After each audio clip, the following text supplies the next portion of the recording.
Hello ladies and gents, welcome to a new Night POV review. In front of us is the Dongfeng Box EV. Now, if I unlock the car, you can see the LED headlights. Now, inside is the 70 kilowatt electric motor. It's a front wheel drive and it's 95 horsepower. Fairly spacious little EV. We're sitting, actually forgot the dimension of the tires. I think it was like 17 inch, I forgot, but quite comfortable suspension. Now, if we come to the back here and unlock the car once again, you can see the taillights come on. Now, there's street lights behind me here, but let's open the cargo. I did film a day review, but you can see there's no light, unfortunately, in the cargo space. So if you're like outside the city, that might be an issue. Otherwise, perfectly fine. Now, you notice the car has no tint. I feel like it has no UV protection, and you should do not just tint the rear, but also put like a UV protection, transparent film on the front and the windshield. Because the car will be super hot in the summer. Let's jump in.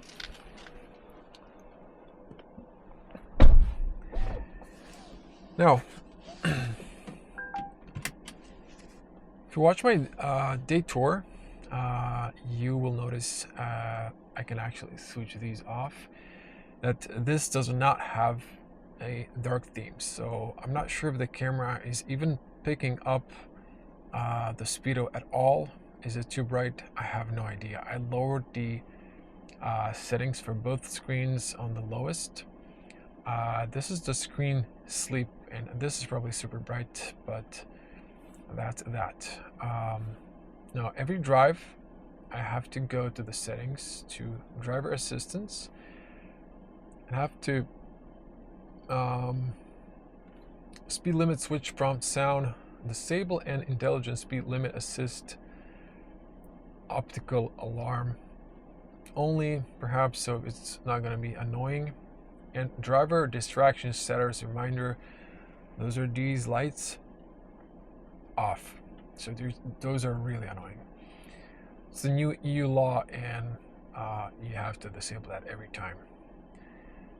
Now, reverse cameras, decent resolution, but there's slightly like a delay between well, you can see that when the wheel is spinning.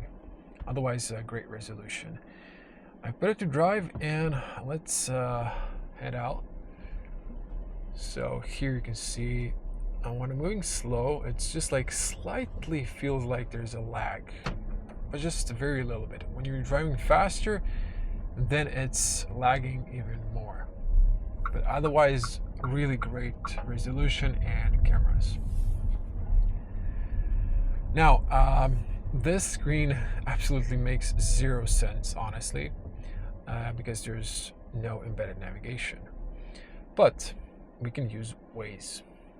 In Croatia, they have this dongle because they haven't did a software thing to have this connected. You have here device connections and pair devices. Actually, let me just check here. There's no one behind me, don't worry. You can see here the Waze has connected. I'm gonna keep my phone on the wireless charger. For some reason it's charging, I think. Yeah. But it doesn't vibrate like in my Tesla. Let's put Waze on so you can have some sort of information. Now, I really love the big screen for the Waze. It's very practical.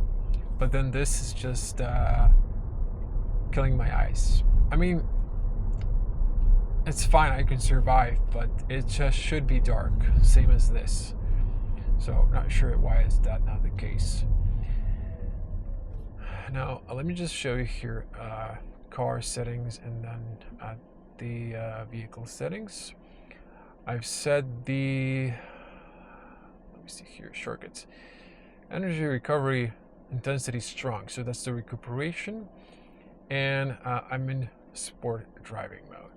I'm using the full power, and let me tell you about the power consumption.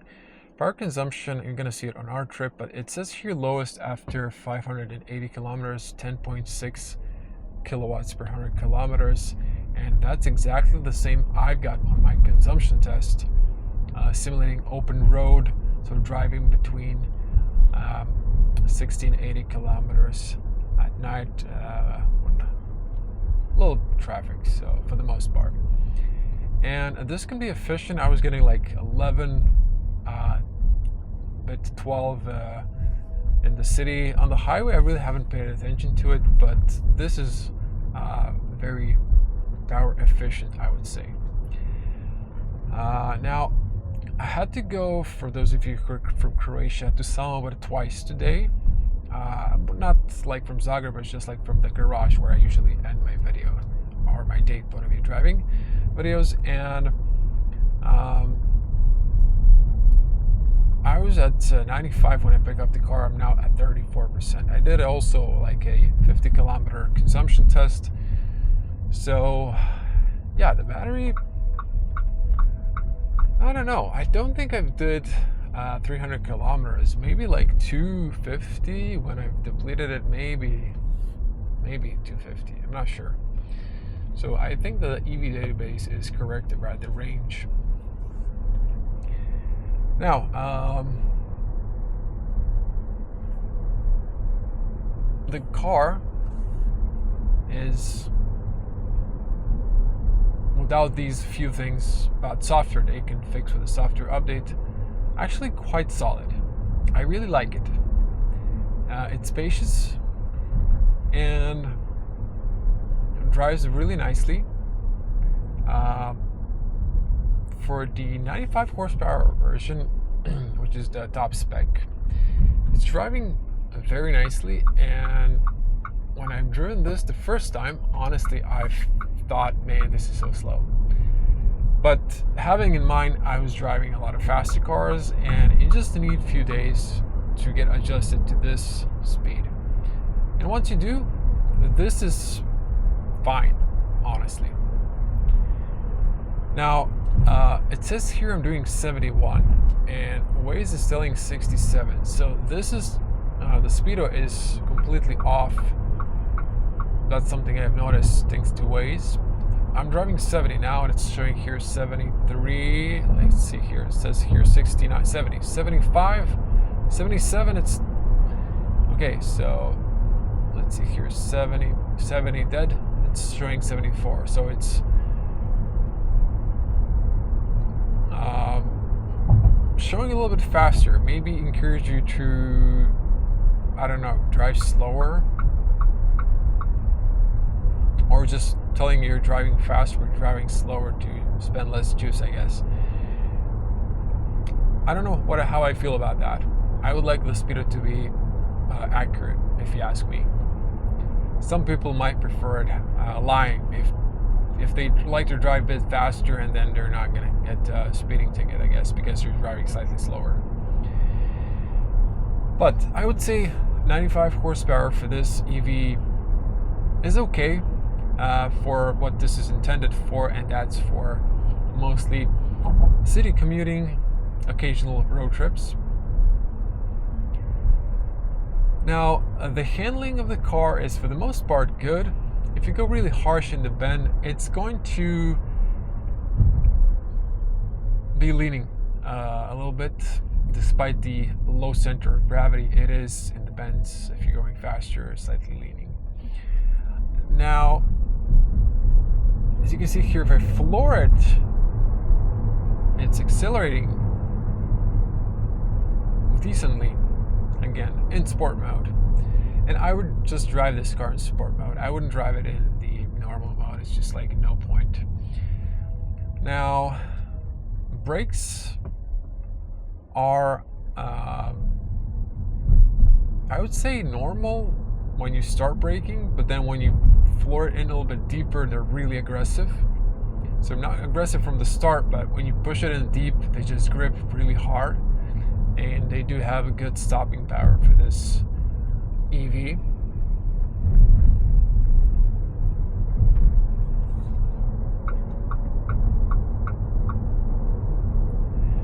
Now, I've mentioned this in my day review.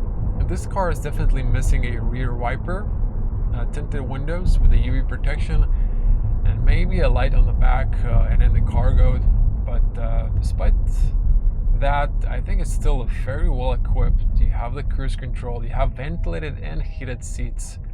That's a wow. I don't think you have a heated steering wheel, but the interior is really nice and posh looking. Now, you have auto hold feature, but if you don't press the brake when you fully stop, it's going to just keep going forward like a classical automatic.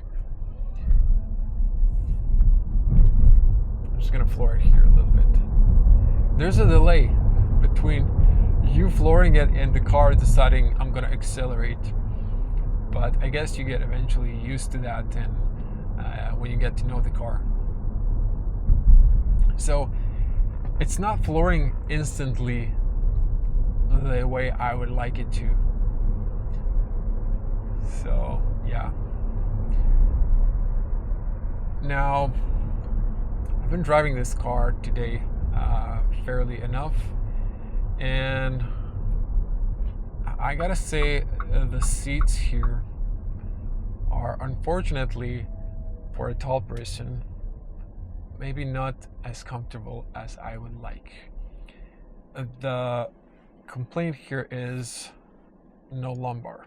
I'm a tall person and I must have a lumbar support. These seats don't have that. So if you're a taller person, maybe I would advise you to look into something else. Otherwise, if you don't need a lumbar support, the seats are fine, more or less. Yeah. Now, when you engage the turn signal, you get this camera. Well, I don't know what's the point of seeing the alley and the curb. It'd be better if you can see your blind spot. By the way, the car doesn't have a blind spot feature, which is unfortunate. But you can switch to 3D, and then you can maybe see who's behind you. So that's a clever feature. Now, suspension is fairly comfortable, and it's quite good. So no complaints there. Now, for the most part, you can drive this car almost like one pedal, because if you anticipate with the recuperation, you're slowing down in time and for the traffic light. Now, if I come all the way to the front, I cannot see the traffic lights. So, despite the tall windshield, but for most of you who are average height, that shouldn't be an issue because you would just be lower. The camera angle is lower than my eye level, so you might see the traffic light. I don't.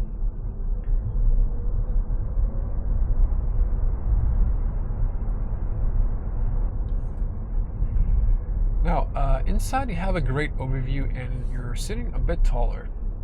I can see the front hood or the bonnet. Love these windows and the way the side mirrors are extending to the side so you can better see here. It's safer for a pillar. Usually might be a blind spot. Again, I can't see the traffic light if I'm the first person. Now, I think they're repainting the road here, or just not sure what's going on, or cleaning the streets. I'm gonna hit this manhole. It's very comfy. So, again, pretty comfy suspension, I would say.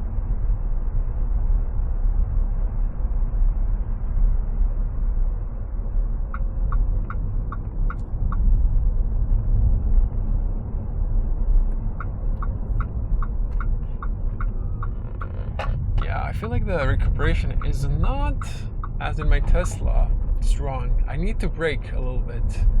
I can't do it all via acceleration, but I guess it has to do with the power of the electric motor, and also less power means less recuperation power, so that's logical and makes sense. See here, a bit faster, there's a slight leaning, but it's fine because of the low center of gravity.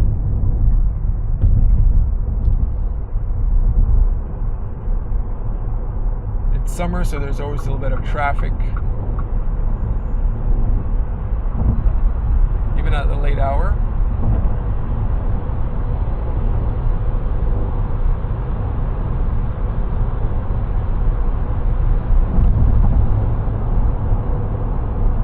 Okay, I'll slow down a little bit to 100.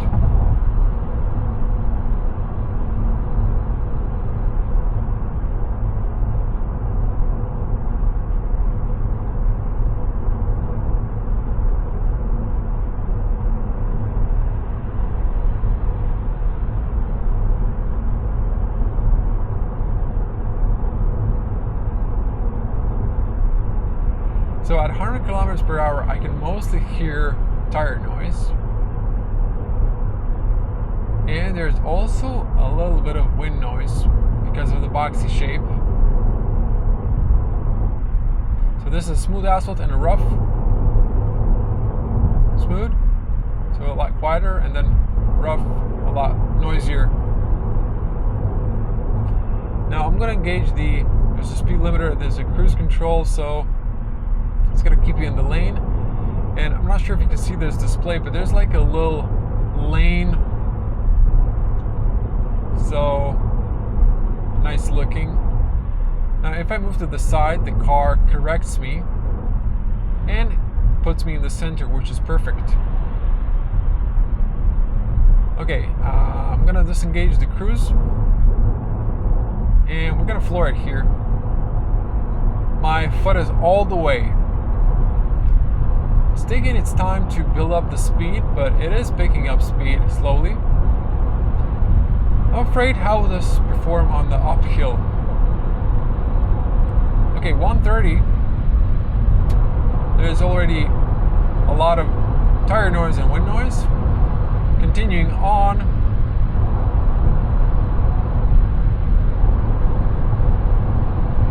It says 140, but I'm driving like 135.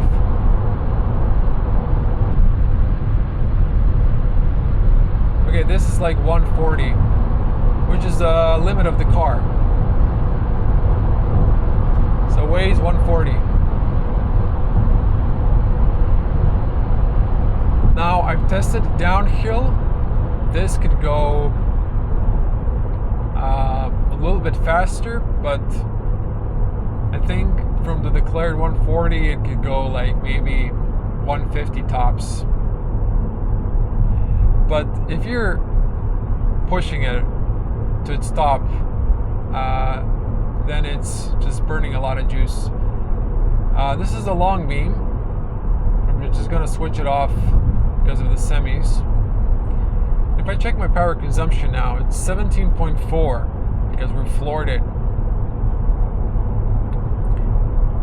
Okay.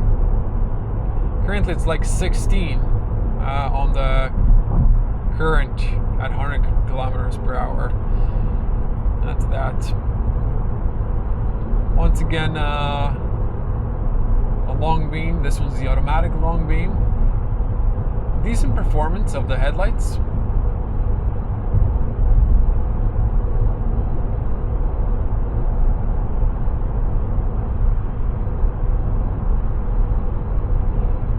The beam is really wide.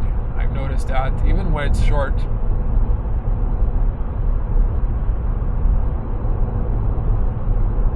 So that's nice.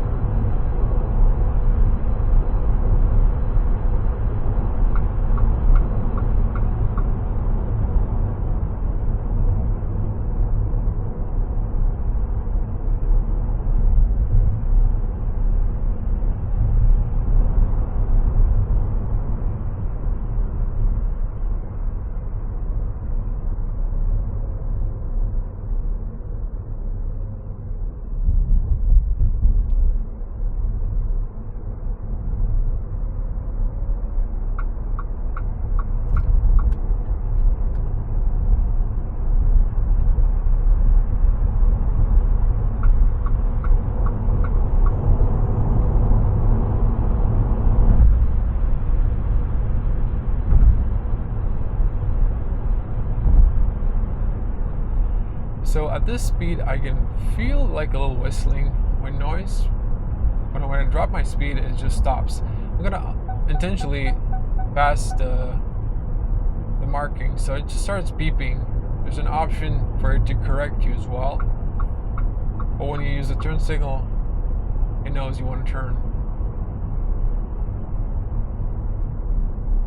So now when I drop my speed, there's the little whistling sound is gone. Like around 80, it's there.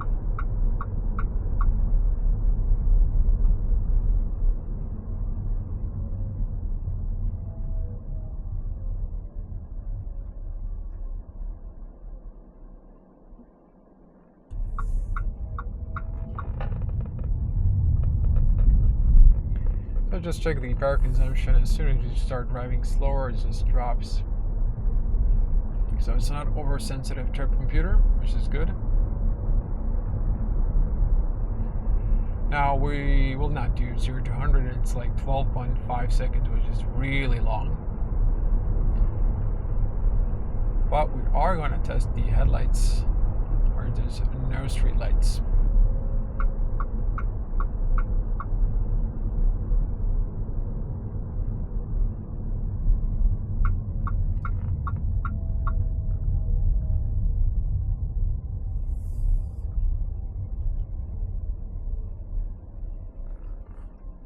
So the beam is quite bright and wide. This is the long beam. I can see almost all the way to the end, but it's pretty solid.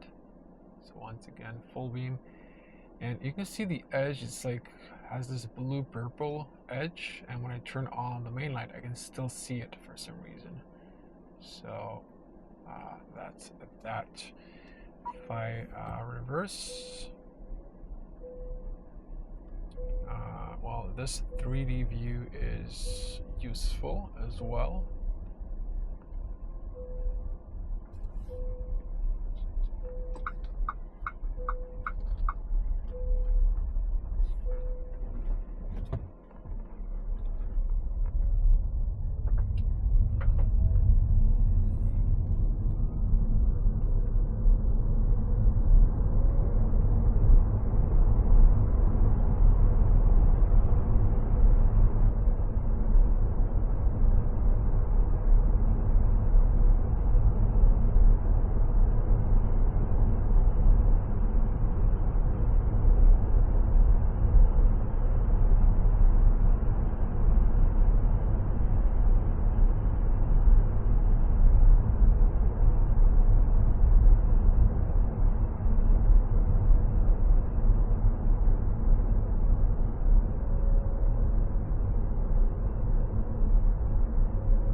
Now, to wrap up the video, price 26,000 euros is a solid price if you get the incentive, which is in Croatia this year, 2025, only for companies, which is 9,000 euros, or at least it was last year when it was for private people as well. Now, competition is strong. Now, when this car launched, it was a really probably the best deal on the market price-wise, but now BYD is here and they're competing with the Dolphin Surf, which is also in exact same price for their top model, but it has 160 horsepower and it's just faster. So this car is a little bit now not in the spotlight as it was when it was launched, but otherwise I think it's a solid product. I wouldn't say great or good. To be good, this needs to have dark mode, this needs to work without a dongle, and stuff like that, because for this price, this should be all without any like cons, because dark mode, and a few of the things I've said they need to work on would make this car good in my book. Otherwise, it's pretty solid and sweet looking. Gotta say, I love it. But these days, the competition is getting stronger and stronger, encouraging each other to make a better product. No car is perfect, but this one's pretty solid. So I'm gonna wrap it here. I would advise you to do a test ride for yourself and see how it feels, and then make a decision, as always with every car. One of the cool thing is that this car works like a Tesla or Volvo, so you just jump in, press the brake, put it to drive, head out, stop, press P to park, and you get out. So also before I leave it, just to a little bit FYI, 25% battery, 82 kilometers of range. I've mentioned I was driving to Sombra, so I was doing a little bit of highway driving back there in so Sombra and Zagreb twice on the highway, so I've spent probably a little bit more juice, and then over here as well now on the highway. So considering that, the range is fine, but again, it depends on the driver. You can get around maybe 250 or up to 300 if you're driving an open road, and gentle driving you might squeeze in the summer 300 kilometers. And go for the top spec, because you get a heat pump in the winter. It's pretty much important. So the car just unlocks itself. Just press the unlock button so you can see it in the garage on the back. So it's supposed to be turning on the rear taillights. Oh, there we go. So they're just like pulsating now. So the car really looks pretty sweet. And that's that. I'm gonna wrap it up. So thanks for watching, and see you in the next one. Bye.